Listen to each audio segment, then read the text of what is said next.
لە دوای خستنە خوارەوەی فڕۆکە بێفڕۆکەوانەکەی ئەمریکا لەلایەن سیستەمی دژە ئاسمانی ئێران لە نزیک گەروی هورمز بە پێی لە دوانی ترامپ بڕیاری لێدانی 3 بنکەی سەربازی داوەتە سوپای ئەمریکا، بەڵام بەر لە دەخولێک لە جێبەجێکردنی پەشیمان بۆتەوە. سەرۆکی ئەمریکا هۆکاری پەشیمانبوونەوەکەی بۆ ئەوە دەگێڕێتەوە کە قوربانیەکانی هێرشەکە دەگەیشتە 150 کەس. ئەوەش بەراورد ناکرێت بە خستنە خوارەوەی فڕۆکەیەکی بێفڕۆکەوان.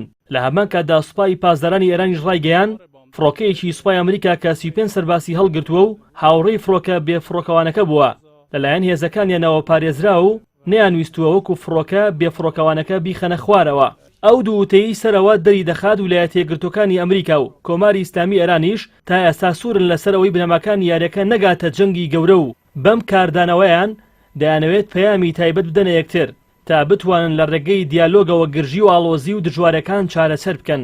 ترامپ کە دەڵێت خستنە خوارەوەی فڕۆکەکەیان لەوانەیە هەڵەی ژەنەراڵێک بێت، نیشانەی ئەوەیە نایەوێت جەنگ ڕوو بدات، تەنانەت لەوە دەترسێت جەنگی سنوورداریش لەدەست دەرچێ و بگاتە جەنگی گشتگیر و ئاکامەکەی زۆر ترسناک بێت، چونکە لەوەها حاڵەتێکدا ئەگەری ئەوە هەیە هەموو خۆرهەڵاتی ناوەڕاست ببێتە ئاگر و جەنگێکی وێرانکەر.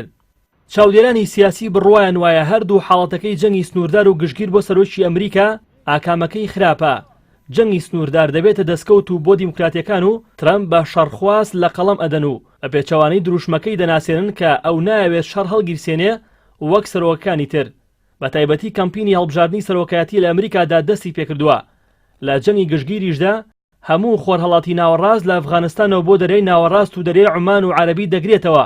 ئەوەش کاریگەری ترسناکی هەیە بۆ سەر سەقامگیری ناوچەکە و جیهان و بەرزبوونەوەی نرخی نەوت لە بازاڕەکانی جیهاندا و ئەگەریشی خراپی هەیە بۆ سەر تێکشکانی نرخی دۆلار. دزە پێکردنی ئەو هەواڵە نهێنی سوپای ئەمریکا بۆ ڕۆژنامەی نیویۆرک تایمز دوو ئەگەری هەیە. یەکەمیان بە ئاشتی خواز ناساننی ترامپ و ناردنی نامەیەکی تر بۆ بەرپرسانی کۆماری ئیسلامی ئێران بۆ دۆزینەوەی ڕێگەی دیالۆگ. دووەمیش دروستکردنی جەنگی دەرونی بۆ ئەوەی ئێران پەلکێشی خواستەکانی بکات. بەرپرسانی ئێرانی تا ئێستا سەرکەوتوانەتر لە تیمەکەی دۆناڵد ترامپ مامەڵەیان لەگەڵ دۆخەکە و پێدراوەکانی داکردووە و دەزانن ترامپ لە دۆخێکی هەستیاردایە و ناتوانێت جەنگی سنوورداری تۆڵەسەنەوە ئەنجام بدا و لەوەش سەختتر جەنگی گشتگیرە ئاکامەکەی پێشبینی نەکراوە و جەنگ هەموو شتێکی لێ تێک دەدات. کەمپینیش تەنگی پێ هەڵچنیوە بۆیە تەنها ڕێگەچاری گوشارە ئابوووریەکانە، بەڵام لێدانی کەشتیەکان و نائارامی کەندا و ئاسۆی ڕووداوەکانی داهاتوو پڕ لە تەم و مژ دەکەن.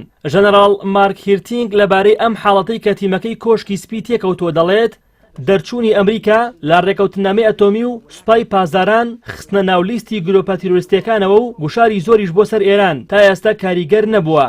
ئەماش دەری دەخات ئەمریکا ستراتیژێکی دروستی نییە.